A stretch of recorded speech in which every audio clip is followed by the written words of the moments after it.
Hapunan is a Philippines-made game which displays the sacrifice of a family who decides to do the right thing rather than giving up their ethics and morals for money, despite having financial struggles. In this tragic story, a family becomes the target of a ruthless gun-for-hire gang who fight for their survival till the bitter end, while this family of four who work really hard to make honest living manage to survive, or will they just become the new victims of this gang? Before getting into today's video, a big thanks for today's video sponsor, War Thunder.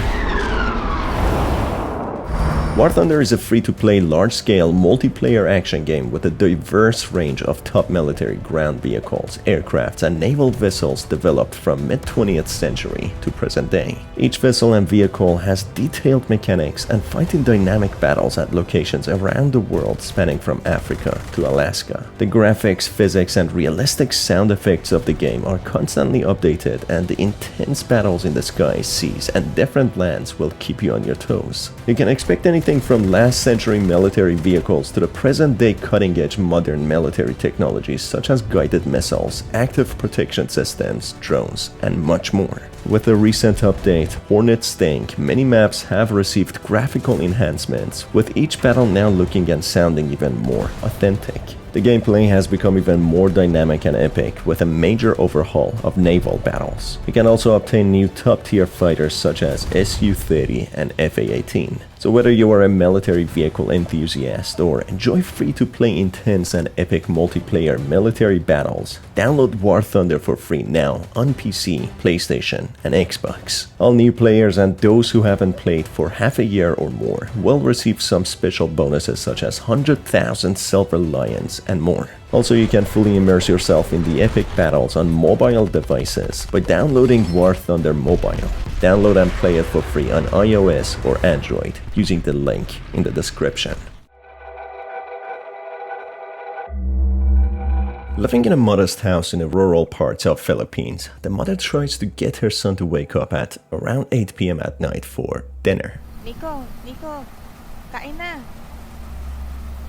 Each bed has a basic electric fan screwed above to cool down the person sleeping, as Philippines can get very warm. We assume the role of the son called Nico, who gets up from bed. As he wakes up, he sees another child sleeping on the bed, seemingly being his little brother. Exploring the house, we get a glimpse of the family photos on the wall. It's a small family with the father, the mother, and the son called Nico and the little brother. Nico soon goes to the mother, who has been calling him, who asks Nico why it took him such a long time to get to her. That's when Nico explains that he has been watching his little brother to make sure that he's okay. It's a little strange why the mother only called Nico to come and eat rather than calling both the sons, but it seems that Nico is a little bit older and he has stuff to do. That's when the mother instructs Nico to join her at the table to eat dinner. As they sit on the table together and enjoy some tuyo and rice, which is some sort of salted dried fish, the mother starts asking Nico about school. Despite Nico saying school is going really well, the mother in a sharp tone tells him not to flirt around and hang out with friends to have a better future. It's a little weird saying that, but the son fully understands and explains that he's not into any of that. The wife is clearly not really happy with the current life that they have, and as we have seen so far, it is clear the family might be struggling financially. Just then, the radio drops some shocking breaking news of recent deaths due to pay-to-kill incidents. These killings apparently happen at nighttime. The authorities have managed to arrest some suspects in connection to these crimes, where they have investigated higher-ups who are allegedly paying some of their workers to assassinate for money. There have been 2 deaths recently in the area, which makes the mother become wary, telling Nico to be careful and stay home at nighttime. This seems to have been a big problem some years ago, as people have been struggling financially and would do anything to feed their family, which meant even going so far as killing for money.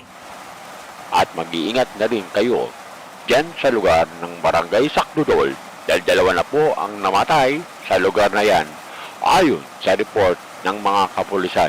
All of a sudden, the father comes home, having a shopping bag in hand, saying that he bought some chicken. For his family, chicken is a commodity as they don't have the financial means to buy it often. The wife welcomes the husband home and asks how he managed to buy chicken when he explains that he earned some good money today. Just on that note, he tells Nico to be careful at night as killings are happening and goes to bed as he is very tired. It's soon revealed why the father and the mother specifically told Nico to be careful at night as he works on the side to support the family, selling eggs at night. Just as Nico picks up the basket full of eggs and the flashlight, getting ready to leave the house, he hears stones hitting their window. Terrified that it might be someone uninvited, maybe one of the culprits that are involved in the killings, he slowly opens the window, relieved that it's their next door neighbor's daughter, Ashley. Ashley seems to be well acquainted with Nico, saying that she wanted to get his attention by throwing stones at the window. She talks about the troubling news of the recent murders and tells Nico to be careful. Nico, having a job to do, leaves quickly, wishing Ashley a good night and sits on a busy corner where he could sell the eggs. The first customer soon appears after some time, buying a couple of eggs. She notices that she had seen Nico close to a bridge, which was his spot of setting up the basket and selling eggs. Nico explains that he has changed places as the bridge was too far from his house and due to the recent killings, he wouldn't feel too safe there. Another customer soon appears, asking the protagonist why he is in the spot of someone else who was selling eggs here before him. The protagonist explains that he most likely didn't have a government permit to sell and they probably banned him from selling. Nico gets spooked. The customer might report him as he doesn't have a permit himself and is awaiting approval from the government. When the customer explains that's not what he meant, instead, he was worried something happened to the man before Nico, thinking it might have been the killings. He leaves, telling Nico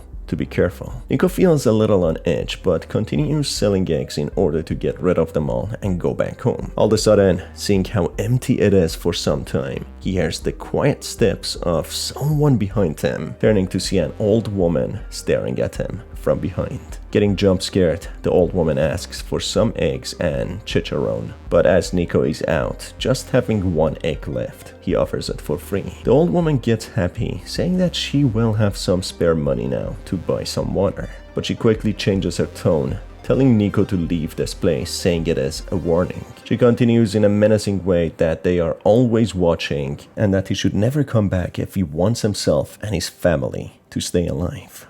Pero, babala na ito sa'yo. Nanonood sila sa lahat ng oras. Kailangan mo nang umalis dito at huwag nang bumalik kung gusto mo pang mabuhay at ang pamilya mo.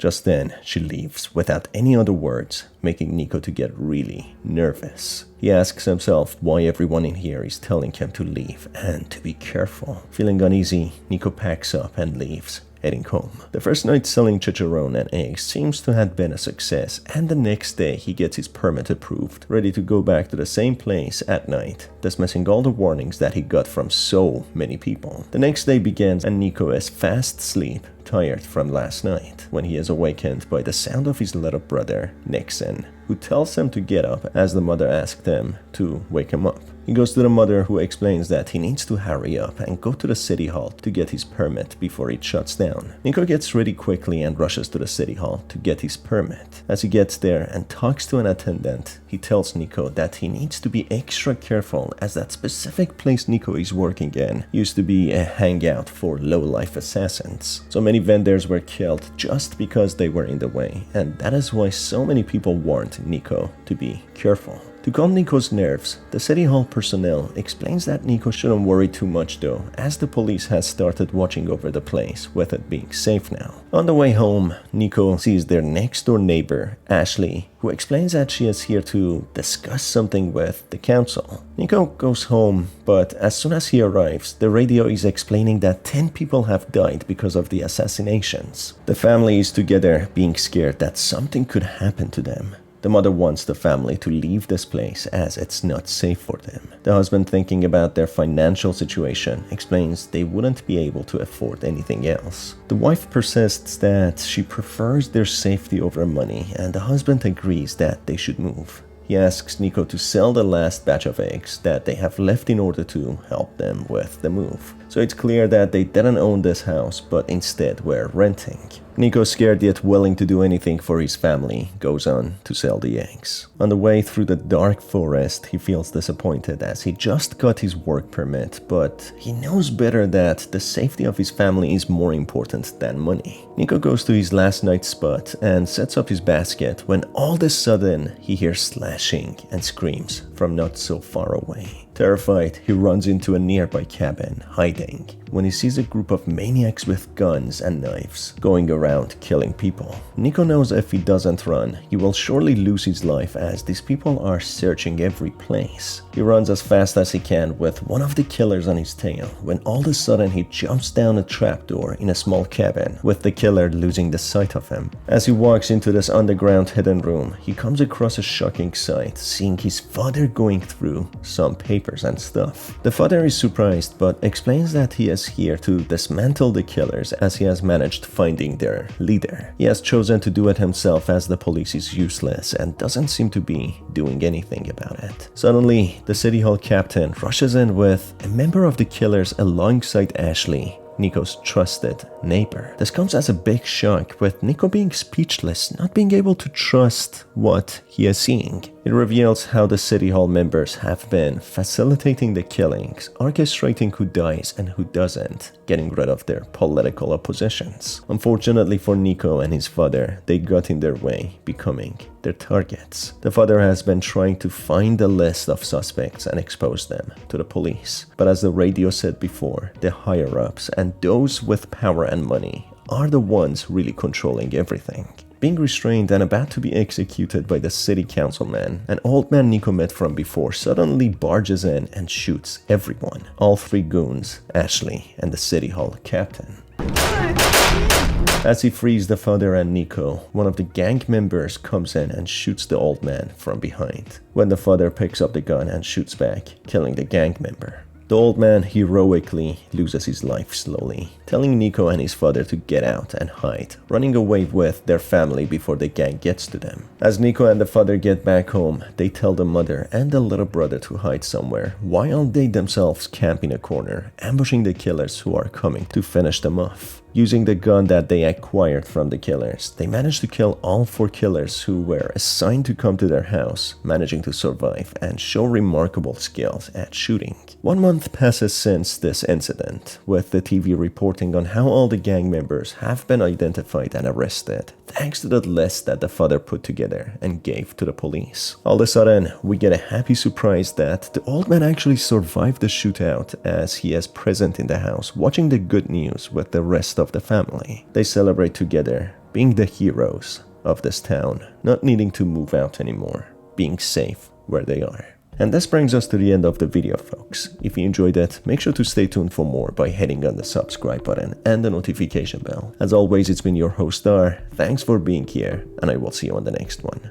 Take care.